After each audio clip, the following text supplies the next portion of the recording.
Praise the Lord. How is everyone doing tonight? I am going to go straight into our study in Matthew chapter 2. So Matthew chapter 2 begins with, "Now, after Jesus was born in Bethlehem of Judea in the days of Herod the king, behold, wise men from the east came to Jerusalem, saying, Where is he who has been born King of the Jews?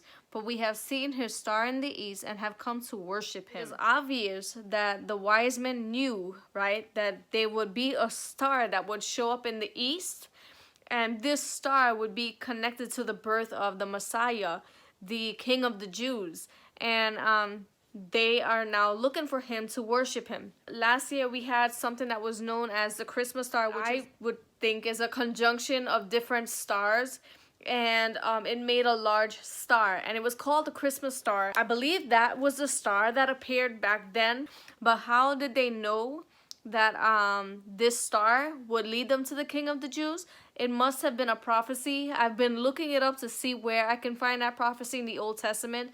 I can't come across it. If I do get my hands on it, I will be sure to link it in the description for you guys. Now, I could be wrong. This is what I believe. Don't take my word for it. Do your own research. So clearly that star back then in Bethlehem had represented the birth of the Messiah, and I believe last year's star had represented the coming of the Messiah, the coming of Jesus Christ to return and to rapture his remnant. And I believe that is what that star was there for last year. It's a sign of the coming of the Lord. He's coming back, and he's coming back really soon. I believe it was a sign to wake up. It was a wake up sign. Again, I could be wrong about if that's the exact star, but if you guys have seen that star right before Christmas, that star was pretty large. Then verse 3 says, "When Herod the king heard this, he was troubled, and all Jerusalem with him. And when he had gathered all the chief priests and scribes of the people together, he inquired of them where the Christ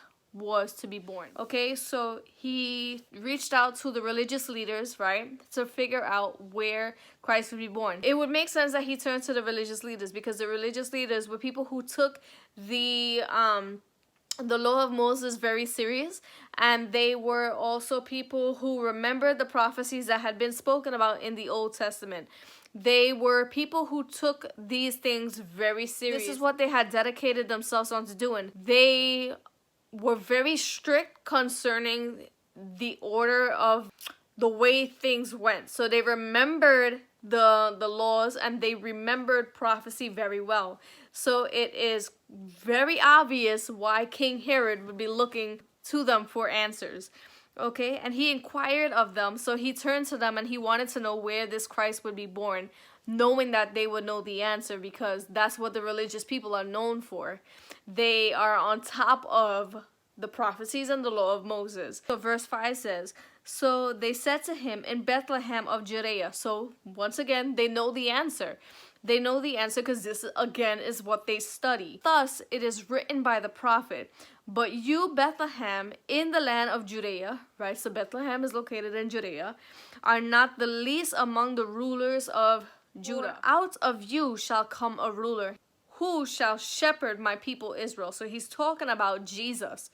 He's talking about Jesus being the ruler, and Jesus will be the shepherd of the people of Israel. Verse 7 says, "Then Herod, when he had secretly called the wise men, determined from them what time the star appeared." He deceived them and was able to get the information out of them concerning what time that star had appeared, okay? Verse 8 says, "And he sent them to Bethlehem and said, Go and search carefully." Again, being very deceitful here. "Go and search carefully for the young child, and when you have found him, bring back word to me, that I may come and worship him also." He is deceiving them. No, he doesn't want to worship Jesus. He is lying to them to figure out where Jesus was born.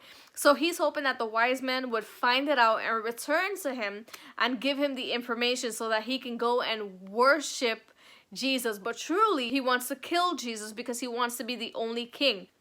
Right now, he is feeling very intimidated by this new king, and he feels like King Jesus is going to come and take his position and that is not what he wants. He wants to destroy Jesus before Jesus takes over his throne. So that is why he's sending the wise men out. He is lying to them, telling them, when you find this baby, bring back word to me that I may go and worship him.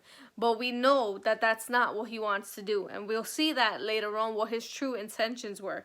So verse 9 says, when they heard the king, they departed, and behold, a star which they had seen in the east went before them, till it came and stood over where the young child was. So they departed, believing him, not knowing what his intentions were. They set out to look for Jesus, and the star led the way, and it stood right over where Jesus was born.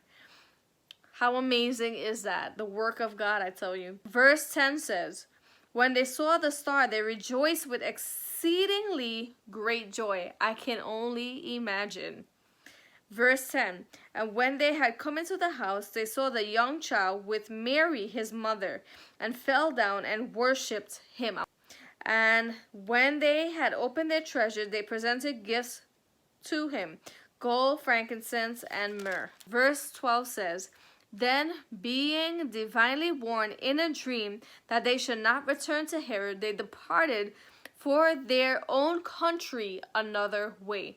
Now, I want you to realize something. If you go back, right, verse 1, it says, wise men from the east came to Jerusalem. So they were not originally from Jerusalem. King Herod, right, is in Jerusalem.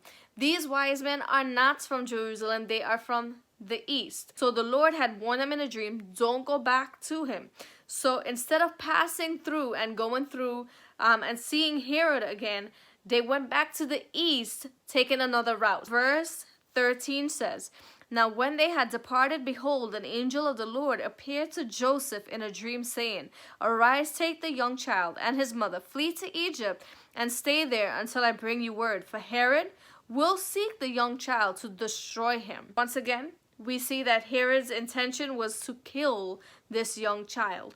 Okay, so the Lord had given Joseph a dream to depart, to arise and take the child and his mother and go into the land of Egypt. Verse 14 says, when he arose, he took the young child and his mother by night and departed for Egypt, and was there until the death of Herod, that it might be fulfilled, which was spoken by the Lord through the prophet, saying, out of Egypt I have called my son. There was a prophet that prophesied this exact same thing, saying, out of Egypt I will call my son, right? And you see that that prophecy has been fulfilled here. Jesus, right? They took Jesus and they fled to Egypt. Now that Herod has died, they are going to depart from Egypt. So that prophecy has been fulfilled.